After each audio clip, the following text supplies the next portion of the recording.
Venus is back in the final. She is? Okay. Yeah. She's been in the final. Okay. Everybody say.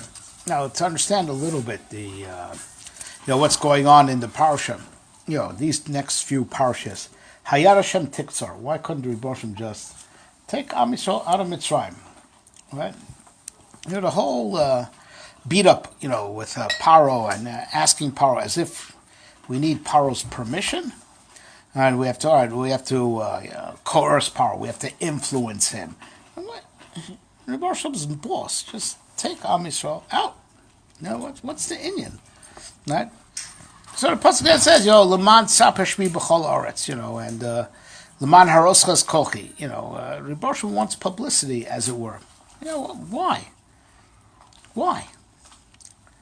Right? So we'll be magdim with the something that the Rambam writes in a few places in the Pirush HaMishnah. So in more than one place. He talks about it in his Hakdama D'Chelek. He talks about it also in the Shmona Prakim. The Rambam has a very, very small list of disciplines that he thinks are worthwhile. He likes mathematics and, of course, the sciences. So amongst the things, he doesn't like literature. And also one of the things that he openly, the people in the in the academic circles want to whitewash this. But no. He's very clear. He doesn't like history. He considers history, Sipur Divrei Hayomim of Melachim, who reigned after who. He considers it a waste of time. So, black on white. It's not, it considers history a waste of time. It's just, who cares? It happened already. Now, nowadays, because it's a waste of time, even if it's accurate. Bishulma, so this guy, who needs to know it? He considers it a waste of time. It's better to be learning the mathematics or the sciences, and of course Torah, rather than wasting time on who was king and who was king after and who was king after him. Right? But the Rambam was aware of the kasha. Without mentioning the kasha, he mentions elsewhere, b'Mesiach Lefi Tumo, what is the Tanakh actually doing? All right, seemingly most of the Tanakh is history. Like the parshas that we're reading now, Yoshua, Shoftim, Malachim, all history. What's going on? So he says a very interesting thing. He says, b'Mesiach Lefi Tumo, don't think that the Tanakh is talking about history. History doesn't interest us. The Tanakh is giving a message that's always talking about that the tzaddik, the virtues of the tzaddik, and how the tzaddik, is to be emulated, and the tzaddik always wins, and the pichisus, right, all the chisronos of the Rasha, and how, as a word in our sprach, crime doesn't pay. So the Tanakh is not interested in history per se. The Tanakh is interested in extolling the virtues of the tzaddikim, and show that tzaddikim ultimately triumph, and to speak about the chisronos and the pchisus and all the derogatory issues of the Rishoyim and how the Rishoyim ultimately lose. Right? That's what the Tanakh is interested in. So it sounds like history, but it's not. It's really a philosophical message that crime doesn't pay, and that the tzaddikim, Haforch Rishoyim Veinam bebeitz tzaddikim yamod, as the pasuk says. The Rishoyim, they don't last. Of course, who flips them over, and they are no longer. And the house of tzaddikim is what endures. That is the agenda of the Tanakh, right? And then that's really lemala b'kodesh, right? Is what it says in the Sefer Yetzirah. The HaKadosh Baruch Hu is Vaeira olamo b'sefer v'sefer v'sipur. HaKadosh Baruch Hu created the world, a book, and a story. Right? It's a Mishnah in Sefer Yetzirah, and it's amazing. It's talking about that the pshat is like this. History, from a theological perspective, not from a raw data perspective. History is supposed to play out a script. HaKadosh Baruch Hu created the world with a book. The first book is like the script, right? And then the second book, the other sefer, is how that is to record how it was acted out, and in between is the story as it unfolds. Right? That the whole history of the world is supposed to be a story, and it's a story that also has to is supposed to relate back to Kvodo Yisbarach, that the tzaddikim who are with HaKadosh Baruch Hu, they triumph, and those who are against HaKadosh Baruch Hu, they fail. Now, to get a little bit deeper, right? There's the original sefer that was beside the Torah Hakduma, that was Eish Chora Gaba Eish Levana, and then there's the sefer that's gradually getting written by every generation, and in between is the Sipur, the story as it unfolds, and then it has to be written, V'nichtav Bas Sefer. Right. So now there's two. We have two major holidays that set our calendar. There are, as it were, two Rosh Hashanah. One is really the Rosh Chadashim, and one is the Rosh Hashanim.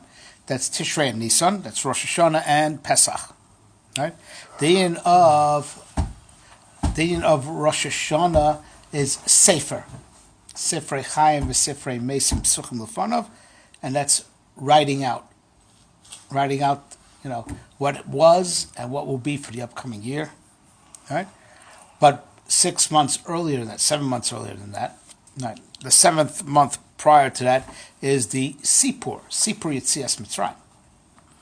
Right, as it were, we tell the story. The Sipur is in Pesach night, Leil HaSeder, right, and the V'nichtav B'Sefer, how it gets written up, is 7 months later, on Rosh Hashanah.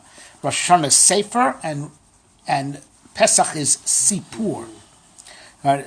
So there's the original Sefer written in Shemayim, black fire and white fire, and then there's how the story is told, and then there's how the story gets recorded. And that's beside Pesach and Rosh Hashanah. Sipur and the Sefer. V'nichtav b'Sefer. Rosh Hashanah Yikasefun, and then Kippur is the Chasima on that Sefer. Kayadua. Right? Because that's how destiny is unfolding. And really, Sipur Yetzias Mitzrayim is where the story really got started. Because the first 2,000 years of world history, which Chazal call Alpayim Tohu, right? The world was going nowhere. Right? That's everything before Yetzias Mitzrayim is called prehistoric. The only thing we have is the Avos, and the Avos were just getting promises. But it's the game first starts happening with Yetzias Mitzrayim. And that's the din of Sipur Yetzias Mitzrayim, and B'chol Dor V'Dor, Chayav Dam Liros Atzok Kil Yatzah Mitzrayim, the story starts happening. The story of showing how tzaddikim triumph, because Avram, Yitzchak, and Yaakov, they couldn't show how they triumphed. They had a debate with the whole world. We don't know who was right. Right? Seeing who's right and who's wrong, that gets started with Yetzias Mitzrayim. Right? With, comes to loggerheads, Bnei Yisrael and HaKadosh Baruch Hu versus Paro. Right? And it tells the story. So the first 2,000 years are called Alpayim Tohu, formlessness. The story gets started with Yetzias Mitzrayim. That's the din of Sipur Yetzias Mitzrayim. Sipur Yetzias Mitzrayim is really the model for the whole story of destiny. That's why B'chol Dover Dachav Dom Lirsal Kil Yatzah Mitzrayim. And that's why we'll say on Leil Seder, V'hi Shal Asel Sheb'chol Dover Da Omdim Aleinu Chaloseinu V'Akadosh Baruch Hu Matzilenu Miram. It's a hemshech of Sipur Yetzias Mitzrayim, the story of how HaKadosh Baruch Hu is going to redeem us from the evil and bring the good, right? So the whole mahalach of Yetzias Mitzrayim to Matan Torah is a pattern for destiny. Then every door over door, there's going to be some type of evil that HaKadosh Baruch Hu is going to overcome, and when that evil is subdued, in the vacuum, HaKadosh Baruch Hu is going to bring toiv that will fill that vacuum. And the nation that's constantly with us, for all the 6,000 years is Amot. Muhammad Hashem ba'amalek midor dor. And that's like the first nation that we had to deal with the Torah after Yetzias Mitzrayim. Yetzias Mitzrayim set the tone for the pattern of destiny, and this story, there's another chapter. Every door is another chapter in this story. How the door acts out is the Sipur, and then it becomes Nichtav B'Sefer. Right? In the small, it starts with on Nisan, Rosh Chodashim, and on the 7th month on Tishrei, it gets written down. Right? As it becomes recorded, we ended this chapter, we're on to the next chapter. Right? But that's the Vort, and that's what just like HaKadosh says, L'man Saper Shmi B'chol Haaretz, right? La Roslas Kochi, right? That Yetzias Mitzrayim was not about just Stam getting Am Yisrael out of Mitzrayim. It wasn't just for that pragmatic end. It was about getting the evil to admit, and that's what it means. Asking Paro, do you admit now? No, he doesn't admit. Okay, more makas. to admit now, because you have to get the rod to admit, like Paro said, Hashem atzadik v'ani v'ami harashoim. It sounds like Obama. Exactly. It's Right. a forced confession. Well, Obama never admitted. Oh, No. he said that it was his presidency who had the least amount of scandals. Right. But it's Right. a forced confession. Right. So why is it listening to? Right. The guy says he's No. a liar.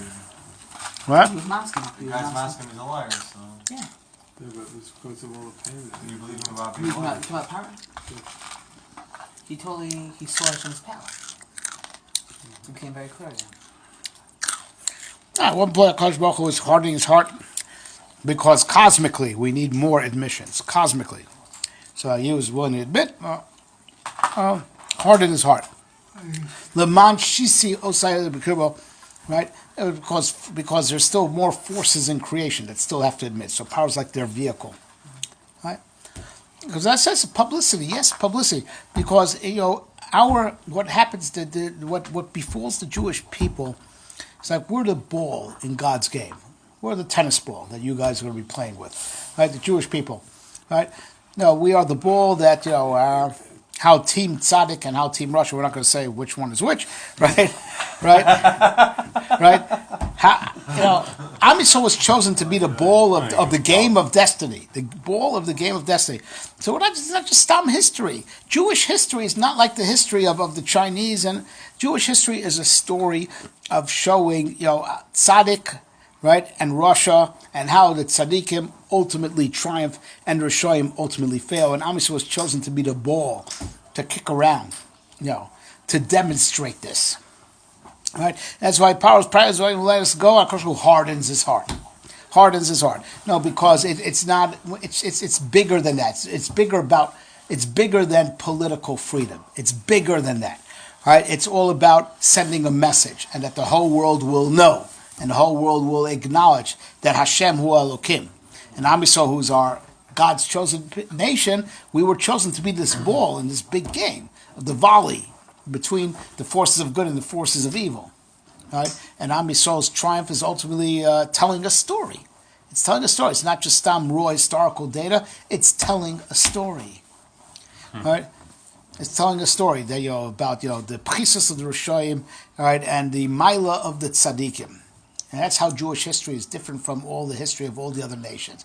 Our history is all about it's a vehicle of God. Chose as the vehicle to bring a message to the world, right? And it starts with Yetzias Mitzrayim, and it's been that way ever since. Every tzor that Am Yisrael has is like a havamina of the Umasom, a havamina of the Kochel Sarah to start up with HaKadosh Baruch Hu, right? And every victory that Am Yisrael ultimately has, HaKadosh Baruch Hu Matzil Miram, is we're the vehicle to be Megala Kvod Shamayim, that HaKadosh Baruch Hu is who ve'ein built on, no one could stand up to him, and no one could thwart what he wants, right? That with that in mind, it just occurred to me, like, why does the president have to tweet so much? Why, this is all out in the open. Like, why can't he do this behind closed doors, right? It occurred to me, no, this is what it's about. This is about not just pragmatically doing what's good for America. This has made it to the Rosh Hashanah, right? Through the social media and wherever other vehicle, because it's about the issue of the good versus evil, right? And yes, and the whole world is involved, and the whole world is watching, and the whole world is always being updated in real time about everything that's really going on, because this is about a message. It's about a message of what's wrong with the previous administration, Yetzias Obama. Right, and what's right, of how through this goy, right, biblical values are somehow being reinstated. So it's mamash, it has to go public. It's Yetzias Obama and Matan Trump, right? And it's about saying b'peh mole, right, openly and proudly everything that was until now is wrong. Right, is wrong, right, and this is the proper world order. So the fact that it's all out B'Rishus Harabim, that's good. That means that this is no more. It's not just pragmatics anymore. It's a real moral message about what's right and what's wrong, what's morally correct and what's and what's really evil that has to be vanquished and unapologetically. Apologetically is chas v'shalom as if it has a foothold, as if it has a certain legitimacy. He's being unapologetic. Right? And over here it's clear. The man has no das of his own. He is clearly a vehicle, like Achashverosh in his day, just a vehicle in the hands of HaKadosh Baruch Hu, like Stam Melech in the Megillah Esther as Melech Malchei Amlachim, Leiv Nochim V'Sarim B'Yad Hashem. It is amazing what's happening over here. That he's mamish being a vehicle of the Hashgacha Elyoina. Right? Let's just understand that Mashiach still has to come. Yeah, right. No, he's just a vehicle, right? He's just a vehicle. He's not. Right. That and Reboshem should help. That it should be swift. It should be quick. Right. Choaminim Meheira Yikaresu. Right. And make the tikkunim that pave the way for the Melech Malchei Mashiach Tzidkenu. Chaim. So do you think nice guys finish first? Is that really true? Is the score always settled in this world? In the long run, not in the short run. In the long run, not in the short run. In the long run. So after the nice guy passed away. That's right. Sometimes it's confirmed by history. Like look, in the days of Bayis Rishon, Yirmiyahu Navi was preaching the Bayis going to be Nechrav. There's another guy, Hananiah ben Azor, that was preaching that no, not pitom, God is merciful; He wouldn't destroy the Bayis. Now, of course, Hananiah ben Azor was popular, and had the good shtella, made the good money. And Yirmiyahu Navi was treated terribly. They threw him into Beis Hamatar, they threw him into Slammer. He was treated miserably, right? But history confirms that Yirmiyahu was right, and Hananiah ben Azor was bluffing. So you're right. The issue of that's what the Apostle says. Ushaf Terisim ben Tzadik l'Rasha ben Oved Okim ben Lo Avodo is in the future. Is the final message. It's they say judged by history, but judged by history when at the end of time. It goes like he who finished last. He's the one who laughed last, laughs best, right? And that's a moral. There's a moral that says that Yisrael, we end off with Shem Hashem. Whereas Amalek, Reishis Goyim Amalek, Va'achariso Ade Oved. Amalek is doing great at the beginning. He's Reishis Goyim. Right, but he doesn't end off well. He's like the rabbit. What? He's like the rabbit. Why the rabbit? Rabbit takes breaks. The tortoise in the hair. He doesn't end off well. Am Yisrael, we end off by Kodesh Baruch Hu. Okay, Rabbi Yisrael. Thank you very much, Rabbi Tzvi. All right.